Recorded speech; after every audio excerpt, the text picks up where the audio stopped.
Nice. And then now, was that your first entry into coaching? Was that position at Piedmont? Correct. Wow. I mean, I'm sure you've probably done a little bit of coaching here and there, but officially as a job, you took on, was it the high school assistant Yes. position? Correct. Ah. So I stayed with the Piedmont High School for 4 years on the girls' side, on the women's side.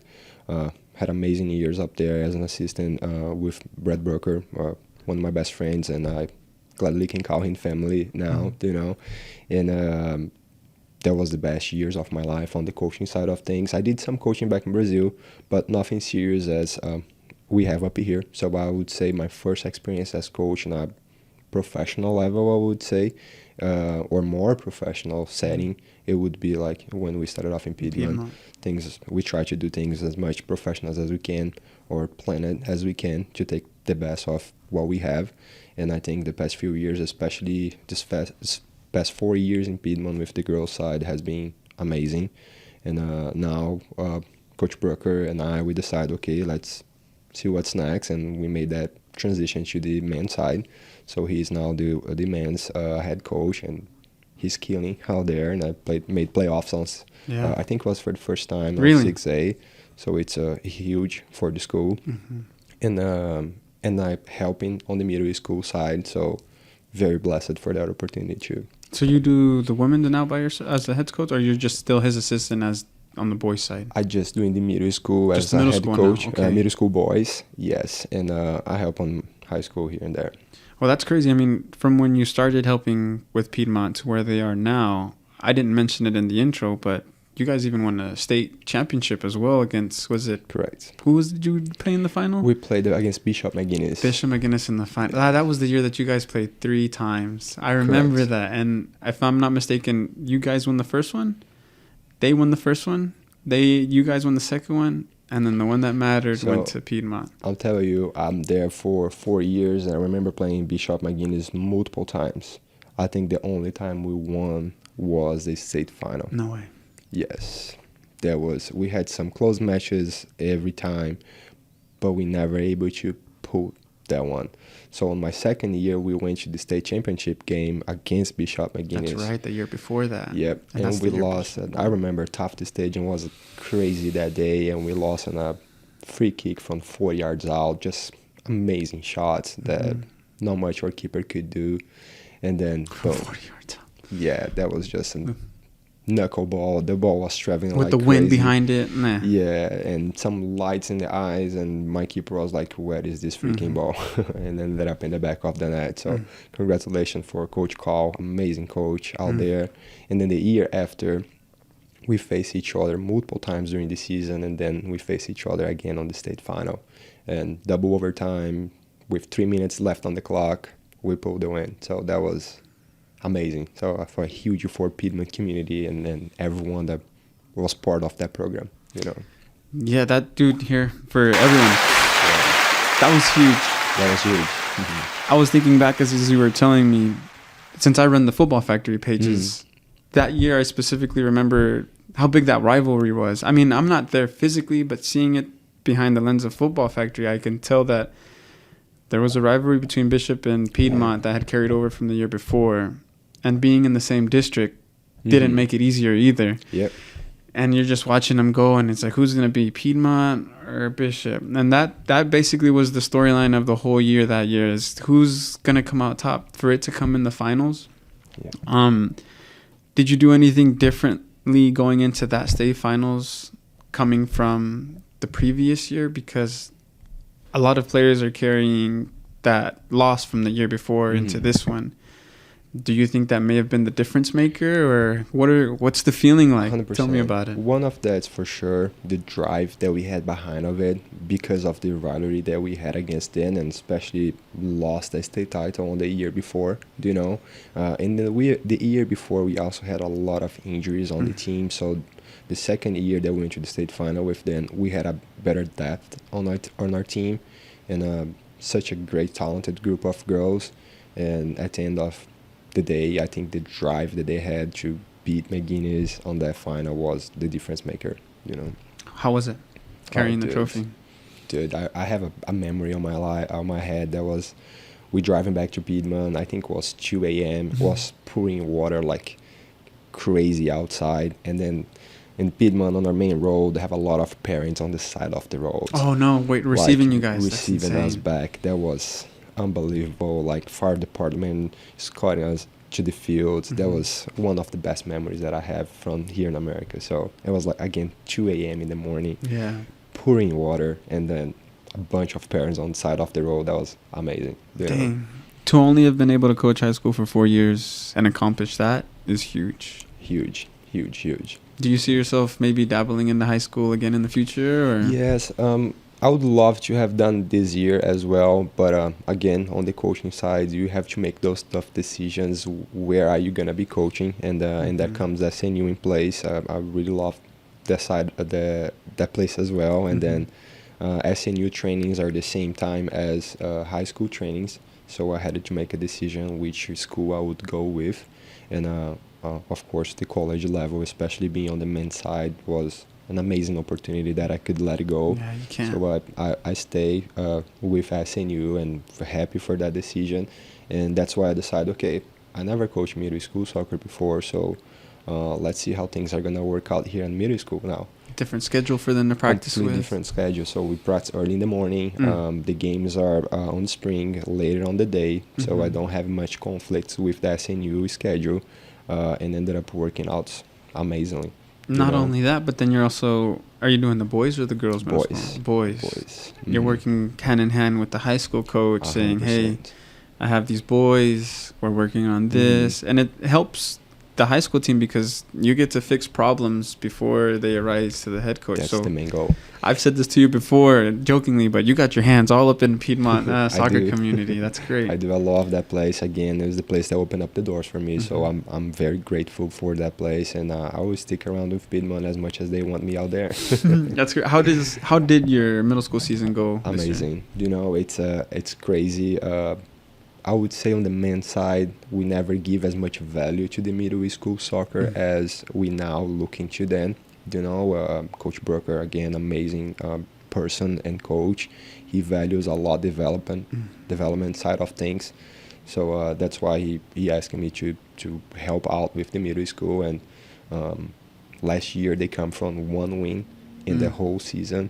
And this season we have 10 wins and only 2 losses for the whole season. So, and it's a team that's heavy on 8th graders. So those dudes, most likely they were there last year. They didn't have the same organization or drive for it. And we able this year to bring that out of them and change the start the culture, set a new culture on it. Character integrity is our first thing. So we had a lot of issues. When the boys get in trouble at classroom, they're going to get in trouble on the field as well. So we have that things very aligned. If they don't achieve a certain amount of grades, they're not going to play. It doesn't matter how good you are. It doesn't matter where you come from. It doesn't matter. You have the standard set since an early age, even before tryouts. If you want to be part of it, that's what you got to do.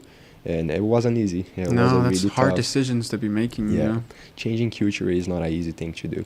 So this soccer side of things is the easy part of it, but everything else that you have to manage out of the field and on this player's mind, that is a tough task right there. Which is honestly the most important part, right? Is. Because I think of myself when I was in middle school, and the only thing that I cared about was soccer. Yep. Grades, meh. But when you say you have to have grades to play soccer, well, that changes things. Now I have to make better habits, and who knows, like through the power of soccer, you're making better human beings, That's the ultimate goal. That's the ultimate goal right there. We want to make them the best soccer player as possible, but we got to take in consideration that not many of them are going to make pro on soccer, for example. They're not going to make their living out of soccer. So most of them are going to be on other jobs, So how can we form that player as a human being, first of all? And that's the challenge right there.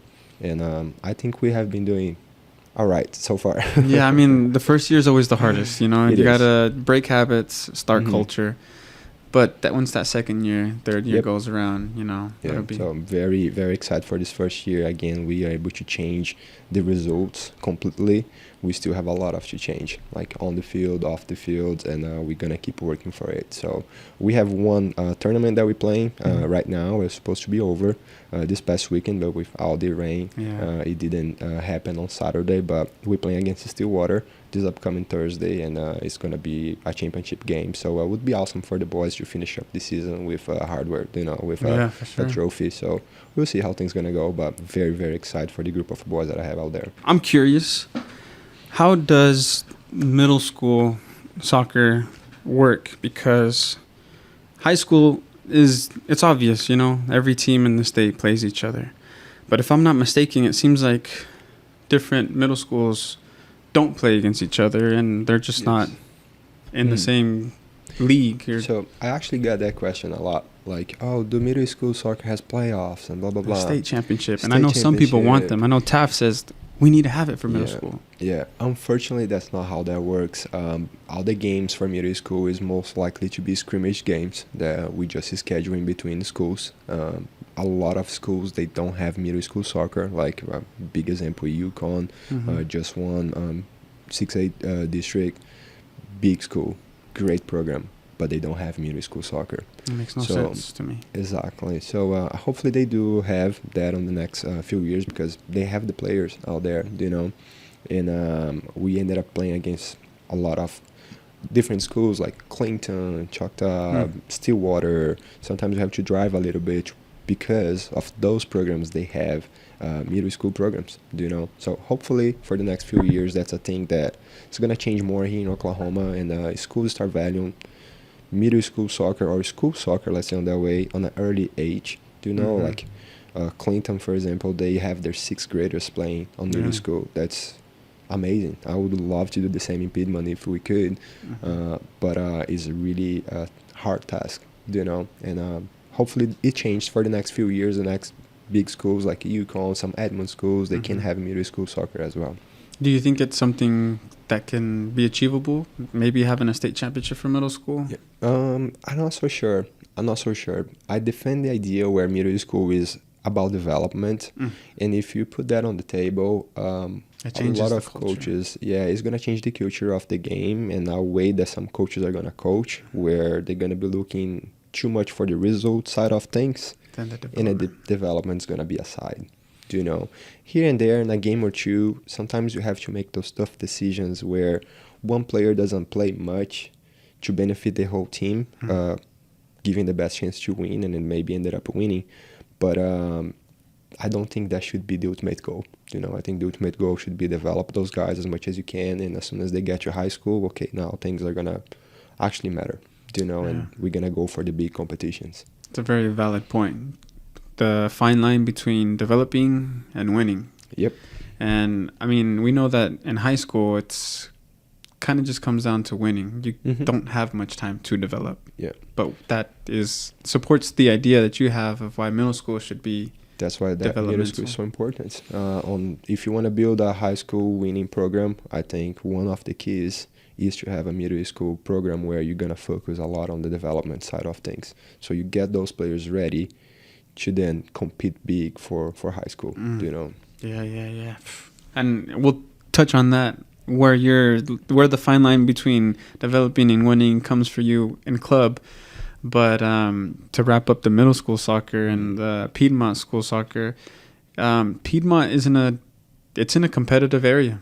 You have the outskirts of Edmonds, and then you have Deer Creek down the street. So amazing programs. To be able to compete and do what you guys have been doing in those 4 years that have been there, it shows the work that you guys have done. It has been changing a lot, I would say, in these past 4 years. I think we have talent in Piedmont. We have some players that come out from Piedmont and ended up playing. And we have some players ended up playing professionally. Our hardest task is how can we keep them here in Piedmont? And the key to keep those talented players up there is you got to have a competitive program. Yeah. So I think we're heading towards that. And again, in 4 years, this is my 5th year out there, things have changed completely. Like from a small town, now Piedmont is a big town. compared to Oklahoma towns. And then the soccer side of things has college. Now we have a bunch of players every year, girls and boys, going to college. So it's changing, it's growing. It's gonna be a big city for soccer, I would say, on that way. Yeah, it's here in the next few definitely years. turning into a powerhouse team for both the boys and the girls.